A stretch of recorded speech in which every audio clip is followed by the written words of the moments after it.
কৃষ্ণ কৃষ্ণ শুধু শ্রী কৃষ্ণ। একাদশীর আগের দিনে ব্রাশ করে নেবেন। একাদশীর আগের দিনে ব্রাশ করে নেবেন। কেন না, ব্রাশের যে পেস্ট থাকে তার মধ্যে লবণ থাকে বাবা, ওই জন্য আগের দিনে ব্রাশ করে নেবেন। জিভ ছুলে নেবেন, জিভ কেটে গেলে, দাঁত থেকে রক্ত বেরিয়ে গেলে একাদশী হয় না। তরকারি কাটতে কাটতে আঙ্গুল কেটে গেলে একাদশী হয় না। পঞ্চশস্য বারণ কি কি? চাল, গম, জব, সরিষা, ডাল। অনেকে দেখবেন আটা খায়, বললাম তোমার একাদশী হয় না, আটা দোষী হচ্ছে। আবার একাদশীর দিনে দেখবেন এত এত খাবার খায়, ফলমূল, বললাম ওটা পেটাদোষী হচ্ছে। একাদশীর দিনে যত পারবেন হালকা খাবার খেয়ে শুধু ভগবানের চিন্তা করবেন। তবে একটা কথা বলি, আমরা ভাবি একাদশী মানে খাবার উপবাস, তা নয়। একাদশীর দিনে শর্ত করতে হবে, খারাপ কিছু দেখবো না, খারাপ কিছু বলবো না, খারাপ কিছু শুনবো না, খারাপ কিছু ভাববো না। যদি আপনারা এইরকম প্রতিজ্ঞা করতে পারেন তবে কাজ। এই যে আজকে আপনি বাবা ভোলার মন্দিরে এসেছেন, আজকে চতুর্দশী ব্রত করেছেন, আপনাকে শুধু খাবারে উপবাস করবেন তা নয়, যে খাইনি আজ ভালো আছি তা নয়। আপনাকে প্রতিজ্ঞা করতে হবে, আমি আজ থেকে খারাপ কিছু দেখবো না, আমি খারাপ কিছু বলবো না, খারাপ কিছু শুনবো না, আর খারাপ কিছু ভাববো না। যদি এগুলো আপনি করতে পারেন, নিজে যখন ভালো হয়ে যাবেন অপরকে ভালো দেখবেন। আর নিজে খারাপ হলে তো লোকে অপরকে খারাপ দেখে। ওই জন্য আগে নিজে ভালো হয়ে যান, দেখবেন আপনারা সবাইকে ভালো দেখতে পাবেন। মায়েরা এখন লক্ষ্য করুন, 5টা শস্য আপনারা খেতে পাবেন না। সেদিন কম্বলে শয়ন করতে হবে, গীতা পড়তে হবে, শ্রীমদ্ ভাগবত গীতা, সারাদিন ভালো চিন্তা করতে হবে, দেখবেন আপনার কাজ হয়ে যাবে। তবে যদি নির্জলা একাদশী কেউ করতে পারে, ওটা উত্তম একাদশী। তারপরে যদি কেউ না পারে, তাহলে আপনি ফল খেয়ে করতে পারেন, অসুবিধা কিছু নাই। তো একাদশী যারা পালন করেন, রবিবার, সোমবার, মঙ্গলবার, বুধবার, বৃহস্পতিবার, সবেরই বার আছে। ভগবানের বার কোন দিন? হরির বার কোন দিন? হরির বার হলো একমাত্র একাদশীর দিনটা। এই জন্য যে হিন্দু বাড়িতে একাদশীর দিনে একজন অন্তত একাদশী করবেন। মায়েরা যদি একাদশী কেউ পালন করতে না পারেন, তবে আপনারা একটা কাজ করবেন, সেই দিন অন্তত বাড়িতে নিরামিষ শুরু করুন। অন্তত সেই দিন মাছ মাংস ঢুকতে দেবেন না। কেন? সেদিনটা নিরামিষ শুরু করুন। আপনাদের খুব ছোট ছোট করে বুঝিয়ে দিই, একাদশী ছেলে না মেয়ে? জোরে বলুন, একাদশী ছেলে না মেয়ে? সব জায়গাতে মায়েরা মেয়ে বলে, এতে মানে আপনাদের পক্ষে বলে বলেন নাকি? না না, জেনে নিন, একাদশী মেয়ে না ছেলে আমি আপনাদের বুঝিয়ে দিই। একটা অসুর ছিল, সেই অসুরটা বারবার দেবতাদের সঙ্গে যুদ্ধ করতে করতে দেবতাদেরকে হারিয়ে দিল। দেবতারা যখন হেরে গেল, তখন ভগবান বিষ্ণুর সঙ্গে 100 বার যুদ্ধ করলো মায়েরা। ভগবান বিষ্ণু হেরে যাবার ভান করে একটা পর্বতের গুহাতে ঢুকে পড়ল। আর যখনই পর্বতের গুহাতে ঢুকে পড়ল, ভগবান বিষ্ণুকে গিয়ে অসুর বলল, এইবার কোথায় যাবে তুমি? আর বেরোনোর উপর নাই, বেরোলেই শেষ করে দেবো। ভগবান বিষ্ণু তার শরীর থেকে এক অদ্ভুত জ্যোতি সৃষ্টি করলেন, আর সেই জ্যোতি থেকে একটা নারীর সৃষ্টি হলো। সেই মেয়েটা জন্ম নিয়ে, জ্যোতিতে জন্ম নিয়ে সঙ্গে সঙ্গে অসুরের মস্তকটাকে ছেদন করে দিল। বিষ্ণু বলল, বারে মেয়ে, তোমার ক্ষমতা তো আমার চাইতে বেশি। বলে কেন? আমি যার সঙ্গে 100 বার যুদ্ধ করে পারলাম না, তুমি তাকে জন্ম নিয়ে মেরে ফেললে? বাহ, তোমার ক্ষমতা তো কম নয়। মেয়েটি ভগবান বিষ্ণুর চরণে প্রণাম করে বলল, প্রভু, আমি তো তোমার শরীর থেকে জন্ম নিয়েছি, তোমার ক্ষমতায় আমি ক্ষমতা পেয়েছি, তোমার জন্য আমার সব হয়েছে, কেন আমাকে অপমান করছেন? তখন সঙ্গে সঙ্গে ভগবান বিষ্ণু বলল, বল তুই কোথায় থাকতে চাস? বলছে, আমি এমন এক জায়গায় থাকতে চাই, পৃথিবীর মানুষ, নারী পুরুষ যদি আমার মধ্যে আসতে পারে, আশ্রয় নিতে পারে, তবে তাকে আর কোনো তীর্থস্থানে যাবার দরকার হবে না, সমস্ত তীর্থের ফল একবারে পেয়ে যাবে। সঙ্গে সঙ্গে ভগবান বলল, তাহলে তোর নাম রাখলাম একাদশী। মায়েরা, একাদশীর দিনে কেউ যদি একাদশী পালন করতে পারেন, তবে আপনাকে আর কোথাও তীর্থে যাবার দরকার হবে না, আর কোনো ব্রত পালন করার দরকার হবে না। যদি একাদশী ব্রত আপনি করতে পারেন, একাদশীর মতো বড় ব্রত নেই। সবচাইতে শ্রেষ্ঠ নদী যেমন গঙ্গা, শ্রেষ্ঠ শাস্ত্র যেমন শ্রীমদ্ ভাগবত গীতা, শ্রেষ্ঠ বৈষ্ণব যেমন ভগবান শিব, ঠিক সেরকম শ্রেষ্ঠ ব্রত হলো কি? শ্রেষ্ঠ ব্রত হলো, যে বলুন, একাদশী ব্রত। সবচাইতে লজ্জার ব্যাপার একটা কি জানেন? কিছু মনে করবেন না, আমাদের পাশেও দেখেছি মুসলিমরা রোজা রাখে। তো একটা ছোট্ট বাচ্চা ছেলে তার মাকে বলে, 7 বছর বয়স, ও মা, মা, মা কি আমি রোজা রাখবো? আম্মা রোজা রাখবো? সঙ্গে সঙ্গে মা বলে, রোজা রাখবি? রাখ রাখ রাখ রাখ, আল্লাহ আল্লাহ তোকে বরকত করুক। আর আমাদের ছেলেরা যদি মাকে বলে, মা আজ তো তুমি ফলমূল খাও, একাদশী করো, তোমার সঙ্গে করব, তোমার মা কান ধরে বলে, ডাক্তার বলেছে না খালি থাকতে, খালি পেটে থাকতে বারণ করেছে না, মার বাপ থাপড়, বুড়ো হবি তখন করবি। না না, আমরাই যে ধর্মটাকে নষ্ট করছি এটার দিকে তাকাবেন না।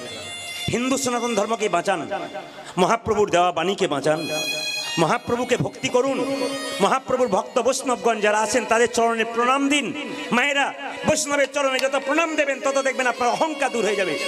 আপনাদের বলে যাই, মায়েরা, একটা সোনার কলসি প্রচুর টাকা দাম, কোটি টাকা দাম হতে পারে, কিন্তু সেই সোনার কলসিটা একজনের কাছে মাথা নত করতে, একটা গ্লাসের কাছে আপনার কয়েকশো কোটি টাকার মালিক হতে পারেন। যতক্ষণ না বৈষ্ণবের চরণে মাথা নত করবেন ততক্ষণ আপনার চরণ দেবে কোনো। এই জন্য বলে রাখি, যারা একাদশী করেন আমি হাত তুলতে বলবো না, যারা করেন না তাদের বলবো না, আমি শুধু তত্ত্বগুলো বলতে চাই, এটা মাথায় রাখবেন। তো দুরিকা দেবী এবং কৃষ্ণমণ্ডল একাদশী করেছে। দুরিকা বলছে তার স্বামীকে, স্বামী একবার জগন্নাথ মন্দিরে যাও, আমাদের এত অভাব, একবার জগন্নাথের কাছে গিয়ে বলল। তার স্বামী চিৎকার করে বলল, শোনো, আজকে বললে ভালো করলে, অন্য দিন বলবে না। ভগবানের কাছে কিছু চাইতে নাই, যে চাই সে অল্প পায়, আর যে চাই না সে এত পাই ভাবতে পারে না। বাবা, কৃষ্ণের বন্ধু সুদামা ভগবানের কাছে কিছু চেয়েছিল? জোরে বলুন হ্যাঁ না না। এতজন এসছেন, সুদামা চেয়েছিল? হ্যাঁ, আপনারা তো বাবার মন্দিরে উপবাস করবেন না, কত কিছু চাইবেন, কিন্তু বলছে চাইতে নাই। একটা বাচ্চা ছেলে মায়ের কাছে ঘুরঘুর করছে, মা তো বুঝতে পারে বাচ্চা কি চাইছে। আপনি মন্দিরে যাবেন, ভগবান অন্তর্যামী, তিনি তো জানেন আপনার কি আছে কি না। আপনি বলবেন কেন? আপনি বলবেন না, আপনি বসলে উনি বুঝে নেবেন। কেন? আপনি ভক্তি সম্পদ দিন, উনি কৃপা সম্পদ আপনাকে দেবে। ওই জন্য যতজন এসছেন এখানে, মন্দিরে গিয়ে কোনোদিন চাইবেন না আমায় গাড়ি দাও, বাড়ি দাও, টাকা দাও। আপনি ভক্তি সম্পদ দেবেন, আপনি কৃপা সম্পদ পেয়ে যাবেন। সঙ্গে সঙ্গে দুরিকা বলল, স্বামী তোমাকে জগন্নাথ মন্দিরে চাইতে হবে না, একবার তীর্থ দর্শন তো হবে। তাই তার স্বামীকে পাঠিয়ে দিল জগন্নাথ মন্দিরে। চলে যাচ্ছে মায়েরা কৃষ্ণমণ্ডল জগন্নাথ মন্দিরে, সবাই মিলে উলুধ্বনি ধরে দিয়ে। একটু বিচার করে বলবেন, জগন্নাথের চোখ গোল না পটল চেরা? না একটু বলবেন। ওই দেখবেন একজন পটল চেরা বলছে। হ্যাঁ, জগন্নাথের চোখ গোল গোল। আচ্ছা আচ্ছা, আপনাদের মনে একবারও প্রশ্ন জাগে না যে জগন্নাথের চোখটা কেন কৃষ্ণের মতো পটল চেরা হলো না, গোল হলো কেন? এইদিকে তাকান না। যার চোখ গোল তার সমান বিচার। একজন বৈষ্ণব গেলেও যা, ভিখারি গেলেও যা, ব্রাহ্মণ গেলেও যা, দরিদ্র গেলেও যা, ধনী গেলেও তা, সবার কাছে সমান। ওই জন্যে জগন্নাথ মায়েরা জগতের নাথ। আচ্ছা এইদিকে তাকাবেন, জগন্নাথের হাত পা কেমন মা? জোরে বলুন, হাত পা আছে? জোরে বলুন, জোরে বলুন। আচ্ছা, আপনাদের একটু ছোট্ট তত্ত্ব বলে দিয়ে যাই, একটু মন দিয়ে শুনবেন। জগন্নাথ হলো স্বয়ং ভগবান কৃষ্ণ। কৃষ্ণের আরেকটা রূপ জগন্নাথ। তিনি জগন্নাথ রূপে এলেন কিভাবে, একটু ছোট করে বলি। আমি যেখান থেকে বলছি একটা শাস্ত্র থেকে বলছি। এখন দেখুন, আমরা কোনো জিনিস যদি ইউটিউবে ছাড়ি না, তখন দেখবেন কিছু কিছু লোক পেয়ে বসে কিছু ভুল ধরবার জন্য। এগুলোকে নিয়ে যদি কিছু করতে পারি, এরকম কিছু লোক আমাদের সমাজে আছে, দুষ্ট লোক। এদের দিকে আপনারা নজর দেবেন না। আমি দেখেছি এমন এমন লোক আছে, দেখবেন খোঁজ ধরার জন্য থাকে। আমরা কিন্তু প্রত্যেকটি শাস্ত্রের প্রমাণস্বরূপ কথা বলবো। আচ্ছা মায়েরা বলুন তো, কেউ মারা গেলে তাকে কাঠে পোড়ানো হয় না কয়লাতে পোড়ানো হয়? জোরে বলুন। কয়লাতে নয়, কাঠে। আচ্ছা বলবেন তো, শরীরে সব জায়গায় পুড়ে যায়, একটা জায়গায় পোড়ে না, কোন জায়গাটা? একটু জোরে বলুন। নাভি কুণ্ডলটা। কিছু মনে করবেন না, কৃষ্ণ 125 বছর বয়সে ব্যাধের হাতে প্রাণ দিয়েছিল না? জোরে বলুন হ্যাঁ না না। এই দিয়ে তাকান, ওই ব্যাধটা কে ছিল বলুন তো? বালিপুত্র অঙ্গদ। কারণ বালিকে অন্যায়ভাবে রাম মেরেছিল, তখন বালিপুত্র অঙ্গদ বলেছিল, প্রভু আমার বাবা তোমাকে যেমনভাবে সাহায্য করেছিল আমি সেইভাবে করব, তবে তুমি যখন 14 বছর পর বনবাস থেকে ফিরে আসবে, আমি যা চাইবো তুমি দেবে। রামচন্দ্র বলেছিল, কি চাইবি তুই? রাজত্ব চাইবি, আমার লোভ নাই, তাই দিয়ে দেবো। মায়েরা 14 বছর পর যখন বনবাস থেকে ফিরে এলো, তখন সব কিছু সবাই চাইলো। অঙ্গদ বলে উঠলো, আমায় দাও কি? পিতৃহত্যার প্রতিশোধ। আমার বাবাকে মেরেছ, প্রতিশোধ নেব আমি। ভগবান রাম বললেন, তাই হবে। 125 বছর বয়সে, তারপরে আমি কৃষ্ণ হব। 125 বছর বয়সে তুই হ্যাঁ আমাকে আমার তীরবিদ্ধ করবি আমার চরণে, আমি প্রাণ দিয়ে দেবো। মায়েরা, কৃষ্ণ যখন দেহ রেখেছিল, তিনি যখন লীলা সম্বরণ করলেন, তখন তাকে চন্দন কাঠে পোড়ানো হয়েছিল। কিন্তু তার দেহের সব জায়গাটা পুড়ে গিয়েছিল মা, একটা জায়গায় পড়ে নাই। কোনটা বলুন তো? নাভি কুণ্ডলটা। একটা সোনার পাত্রে ভরে তার মধ্যে কৃষ্ণের শরীরে ছাই দিয়ে, হ্যাঁ, গঙ্গা জল দিয়ে সেই দ্বারকার পুরীর সমুদ্রে ভাসিয়ে দিয়েছিল। ভাসতে ভাসতে পুরীর জগন্নাথের সমুদ্রে ওখানে গিয়ে লাগলো। সঙ্গে সঙ্গে পাণ্ডাদের স্বপ্ন দিলেন ভগবান যে আমার ওই ব্রহ্মবস্তু যেটা ব্রহ্মবস্তু যেটা পড়ে নাই, অস্থিয়া বিসর্জন বলা হয় হিন্দিতে, ওটাকে তোরা এক কাজ কর, হ্যাঁ, আমার ওই দারু ব্রহ্মের মধ্যে প্রতিষ্ঠা কর। মায়েরা, জগন্নাথ মন্দিরে দারু ব্রহ্মের মধ্যে প্রতিষ্ঠা করলেন কে? না, জগন্নাথের পাণ্ডারা। আপনারা সবাই জানেন যে 12 বছর পর পর বোধহয় কোলবর পরিবর্তন হয় নাকি বাবা? 12 বছর পর হয়। আর যে দেখবেন পরিবর্তন করে ব্রহ্মবস্তুটা, সে 2 থেকে 3 মাস বাঁচে, তারপর আর বাঁচে না। এটা নিয়ম, জগন্নাথ মন্দিরে কেউ গেলে দেখবেন। তো বলে রাখি মায়েরা, জগন্নাথের হাত পা নেই কেন একটু বলে দিই আপনাদের। দেখুন, লক্ষ্য করুন, কৃষ্ণ যখন দ্বারকার রাজা হলো তখন দেখবেন ওই বালিশে মুখ লুকিয়ে লুকিয়ে খুব কাঁদছে। তো রুক্মিণী সত্যভামা মনে মনে ভাবছে, কি বলে কাঁদছে একবার দেখি তো, কি বলে কাঁদছে? রাধে ওগো রাধে যে প্রেমময়ী রাধে, প্রেমময়ী রাধে, প্রেমময়ী রাধে, প্রেমময়ী রাধে। রবধি। এই যে কৃষ্ণ যে বালিশে মাথাটা দিয়েছে, মা রাধা রাধা বলতে বলতে বালিশটা ভিজে যাচ্ছে। এদিকে রুক্মিণী সত্যভামা তার স্ত্রী মনে মনে ভাবছে, আমরা এত ভালোবাসি রাধাটাকে, এই রাধাটাকে আমরা জানতে চাই। ও মায়েরা, বলরামের মা রোহিণীর কাছে গিয়ে বলল, রাধাকে। সঙ্গে সঙ্গে রোহিণী বলল, রাধার কথা শুনতে গেলে একটা নির্জন বাড়িতে তোমাদের দুজনকে আসতে হবে। তো নির্জন বাড়িতে দুজনে যখন এলো রুক্মিণী সত্যভামা, তখন রোহিণী এবং যশোমতী দুজনে মিলে রাধা তত্ত্ব কথা শোনাচ্ছে। আর সুভদ্রাকে বলেছে, তুই দরজায় দাঁড়িয়ে থাক, আমার অনুমতি ছাড়া প্রবেশ নিষেধ। এইদিকে তাকাবেন মায়েরা। সুভদ্রা দাঁড়িয়ে আছে, কৃষ্ণ বলরাম ছুটে এসছে। সুভদ্রা, মা কই রে, মা কই রে? বলে, ভেতরে ভেতরে, একবার দ্বার ছাড় তো, আমরা ঢুকে যাই। না, প্রবেশ নিষেধ। সঙ্গে সঙ্গে কৃষ্ণ বলল, ভেতরে ঢুকতে নিষেধ আছে, কথা শুনতে তো নিষেধ নাই। তাহলে কথা শুনেনি মায়েরা। রাধা তত্ত্ব যখন বর্ণনা করছে, এদিকে তাকান, রাধা তত্ত্ব যখন বর্ণনা করছে তখন কৃষ্ণের, এদিকে তাকান, কৃষ্ণের শরীরটা আস্তে আস্তে জড়ো হয়ে যাচ্ছে, হাত পা গুটিয়ে যাচ্ছে। এই দৃশ্যটাকে দেখলো নারদ, ছুটে এসে বলল, প্রভু, এই রূপ তো তোমার কোনোদিন দেখি নাই। ভগবান বললেন, এই রূপ তুমি দেখতে পাবে, সবাই দেখতে পাবে। কোথায়? জগন্নাথ মন্দিরে পুরীতে আমি যখন জগন্নাথ রূপে যাব। মায়েরা, সবাই লক্ষ্য করুন, জগন্নাথকে আপনারা স্বয়ং কৃষ্ণ মনে করবেন, উনি কৃষ্ণ জগন্নাথ মন্দিরে গেছেন। তো জগন্নাথ মন্দিরে গিয়ে কাউকে চাইতে নেই। মন্দিরে যে চাই সে অল্প পায়, যে চায় না সে কিছুই পায় না। কিন্তু যে চাই না সে পায়, অনেক কিছু পায়, আর যে চাই সে কিছুই পায় না। সবাই লক্ষ্য করুন, জগন্নাথ মন্দিরে কেঁদে কেঁদে কৃষ্ণমণ্ডল বলছে, ওগো জগন্নাথ, ওগো জগন্নাথ, তোমার কাছে কি চাইবো? তোমার তো হাতই নাই, তোমার পা নাই, তো তুমি দেবে কি? দেবে কে? এখন ভক্ত কৌশল কথা বলছে, হে জগন্নাথ, তোমার হাত নাই, তুমি দেবে কি? তোমার কাছে চাইতে এসেছিলাম, কি চাইবো? তোমার পা নাই, তুমি দেবে কি? জগন্নাথ আকাশবাণী করে বলল, কৃষ্ণমণ্ডলের, আমার হাত নাই, কিন্তু এই হাত আমি তোদেরকে দিলাম কর্ম করার জন্যে। কর্ম করতে গেলে এক জায়গা থেকে অন্য জায়গা যেতে হবে, তার জন্য আমার চরণগুলো তোদেরকে দিয়ে দিলাম, আমার যা আছে তোদেরকে দিয়ে দিলাম। কৃষ্ণমণ্ডল কেঁদে কেঁদে বলল, জগন্নাথ, লোকে তোমার কাছে গাড়ি বাড়ি টাকা পয়সা চাই, কিন্তু আমি তোমার কাছে এমন একটা জিনিস চাইবো জগতে কেউ চাই না। মায়েরা, আপনারা তো মন্দিরে গাড়ি বাড়ি টাকা পয়সা চান, কিন্তু কৃষ্ণমণ্ডল কি চাইছে দেখুন, ওই যে তোমার কাছে সবাই তো অনেক কিছু চাই, আমি তোমার কাছে একটা জিনিস চাইবো।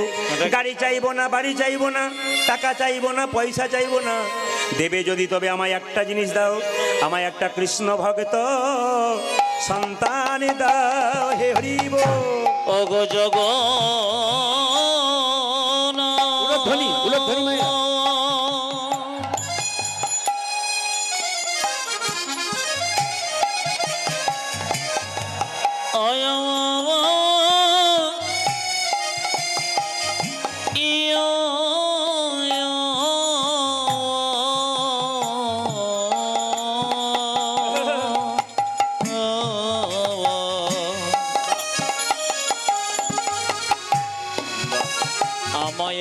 কৃষ্ণ ভক্ত সন্তান দাও হে এই অভিলাষ আমার মনে, কৃষ্ণ ভক্ত সন্তান দাও হে।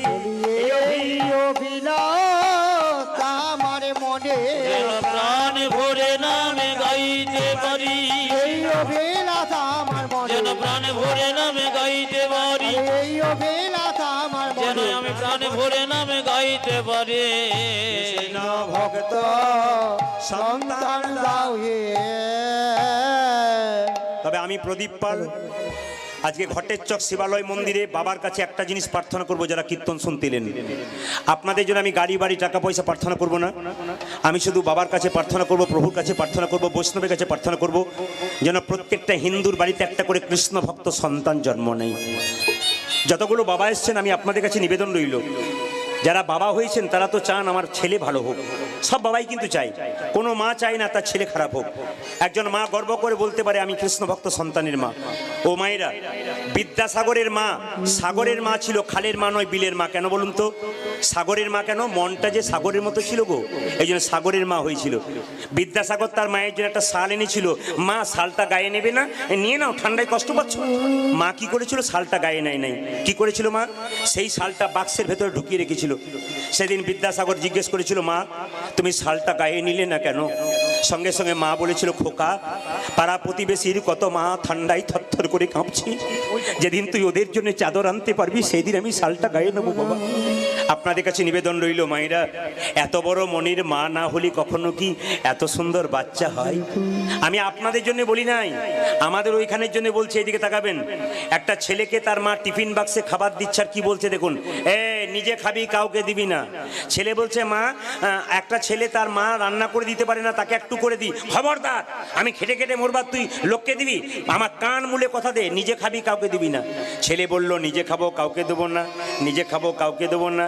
ছেলে বড় হলো, চাকরি করলো, বিয়ে করলো, নিজে খেলো, বাবা মাকেই দিল না। আপনারা যদি নিজে তৈরি না করেন তবে আপনাদের বাচ্চা এরকম তৈরি হবে।